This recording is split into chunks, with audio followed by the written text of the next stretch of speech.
What's going on, YouTube? It's your boy Phil from Borough Bullies doing a quick video from the car. Just leaving the vet with my girl here, Shadow. Shadow, say hi. Hi. Yeah, we just left the vet.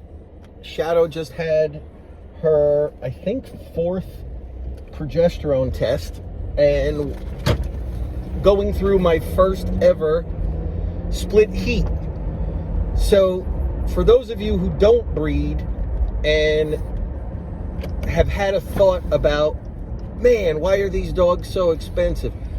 Let me tell you just a little bit about the testing, right? This isn't going to be a video about all the fees. Maybe I'll do a video like that at a later date. But just think about this, right? So far, Shadow started heat about 3 weeks ago, I'm going to say. So we thought it was go time. Took her to the vet, started progesterone testing. I think we did 3 or 4. Then all of a sudden, she just stopped bleeding. And her progesterone levels went down, way down, like below 1, barely getting a reading, which basically meant she wasn't really in heat anymore. So the vet talked to us about split heat, and I did a lot of research online and on YouTube, and this is a thing. So vet basically told us, look, odds are in the next 2 to 4 weeks, she'll start up again. When she starts bleeding again, we'll start the testing again. So today's day 6. She did start bleeding again, back to the vet. This was, I want to say, the 4th or 5th PG test so far, just trying to get a reading to make sure that, you know, she's ready to move forward with insemination. Each time we go, it's $100 cash, right? We had to do preliminary blood work just to make sure everything was fine and that she was okay. Time. The vet isn't around the corner from my house, guys. I woke up this morning, dropped my kids off at school, got them on the bus, and then I was immediately in the car because the only way I could fit this in was to do this before work, which meant I had to be at the vet for 8:15 when they start seeing clients. Now I'm driving back and I have to start my day at work. We patiently wait for the vet to call me to give me the results, and then we see if Shadow's ready to move forward. If she is, I have some options available to me for what stud we're going to use. I actually had put down a deposit a while ago on a stud that I was going to use for Chewbacca because I never in a million years thought that he would be ready in time to use for Shadow. Well, I spoke to the owner of that stud, and as of today, he is mature enough and viable enough to use as a stud. So I went from really thinking I knew who I was going to use to now being a little on the fence. But we'll even see if I have to make that decision. But the whole purpose of today's video was just to say, when you see the price tags on Frenchies, right? Sit back and ask yourself, do you have any clue the expenses that are incurred?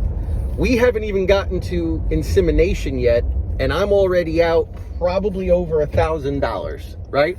Then you have your stud fee. Depending on your stud, let's call it on the low end, 2-3 grand. They go all the way up to 10 grand.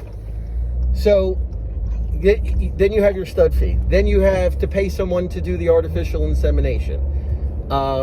We're not going to do just one. We're going to do 2 or 3 inseminations. Those are $500-600 a pop.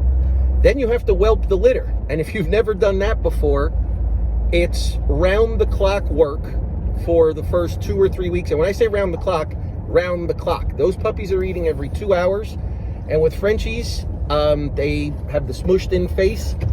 When they have their milk, oftentimes it comes through their nose, and you want to make sure that they're not going to get aspiration pneumonia. So you have to clear those airways, and you have to make sure that they're constantly clear, or you can lose a puppy. It's a no-joke exercise, and it requires round-the-clock dedication for about the first 2 or 3 weeks.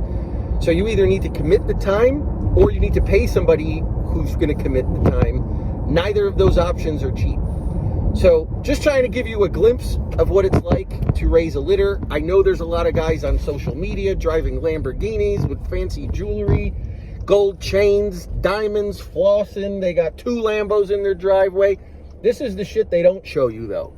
The car rides, the time spent in the car, the grind, the split heats, dealing with your females, getting to and from the vet, still having to juggle your personal life, because this isn't a full-time gig for me. This is a fun side hustle, a hobby. I love the breed. That's why we do it. This has become a family affair. But if you're on the fence thinking of doing this, know what you're getting yourself into. It's not about the Lambos. It's not about the diamond chains. It's not about flossing and being cool and being in a yacht and all the other bullshit that you see a lot on Instagram. It's a grind. It's a grind.